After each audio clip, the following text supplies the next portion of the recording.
अस्सलाम वालेकुम class. So we are discussing chapter number 2 kinematics.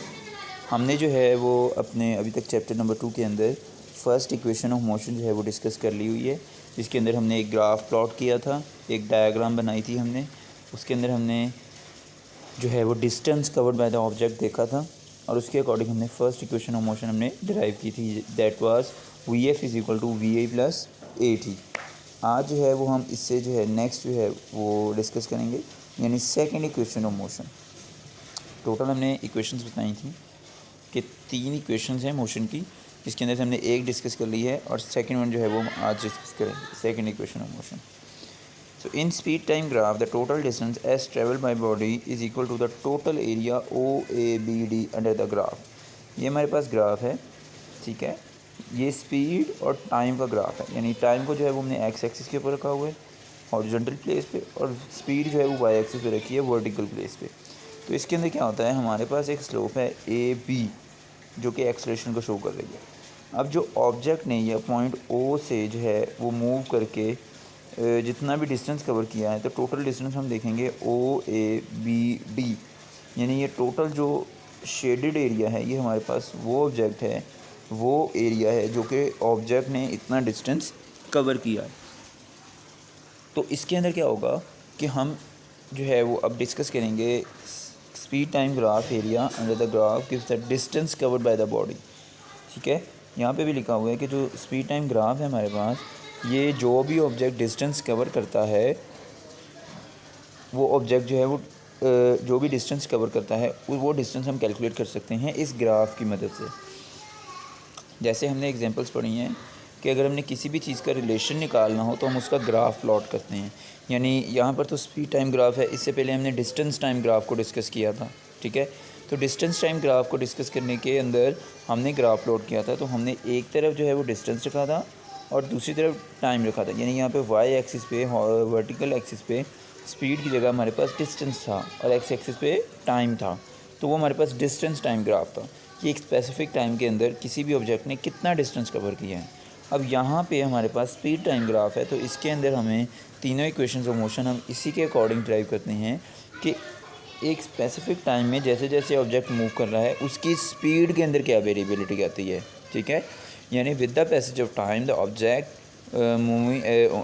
Moves with the time, what is the variability of the speed of that object. तो हम speed की जब equation देखेंगे तो हम उसको डिराइव करते हैं total distance S, area of rectangle है O A C D plus triangle A B C. अब इस शेडेड एरिया में ओ ए बी डी के अंदर हमारे पास दो चीज़ें हैं, एक तो हमारे पास ओ ए सी डी एक रेक्टेंगल का एरिया आ रहा है, ठीक है। दूसरी बात हमारे पास एक ट्राइंगल का एरिया है ए बी सी, ठीक है जी। हमारे पास दो चीज़ें आ रही हैं टोटल एरिया डिस्टेंस, जब हम टोटल जो है वो एरिया कवर करते हैं।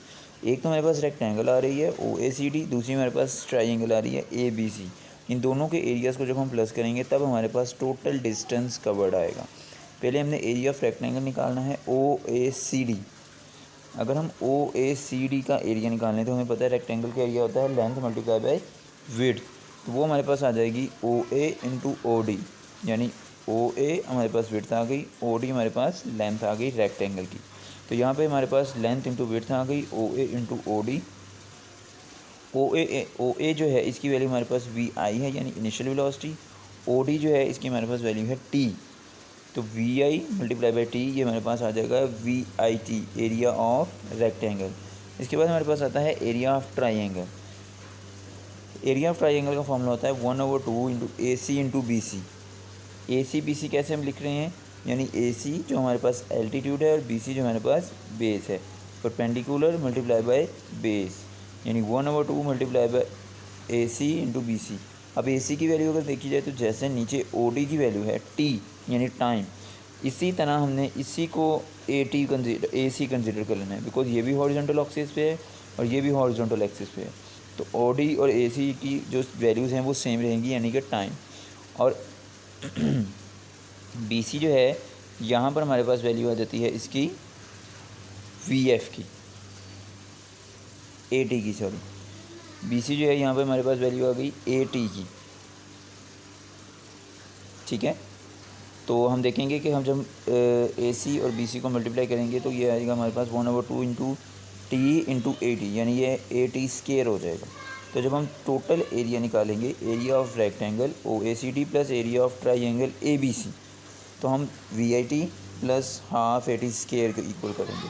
तो जब हम फाइनल इक्वेशन देखते हैं, तब हम इन दोनों की वैल्यूज़ जो है, रेक्टेंगल की और ट्राइंगल की वैल्यू जो है इस इक्वेशन के अंदर पुट करेंगे। तो हमारे पास V I T plus 1/2 into A T, ये हो जाएगा we I T plus 1/2 A T square. तो S is equal to total distance covered by the object in the shaded area is equal to VIT plus half AT square, that is called second equation of motion। तो आज जो है वो हमने यहीं तक cover किया है। इंशाल्लाह नेक्स्ट टॉपिक जो है वो हम थर्ड इक्वेशन ऑफ मोशन को लेके चलेंगे। Thank you so much.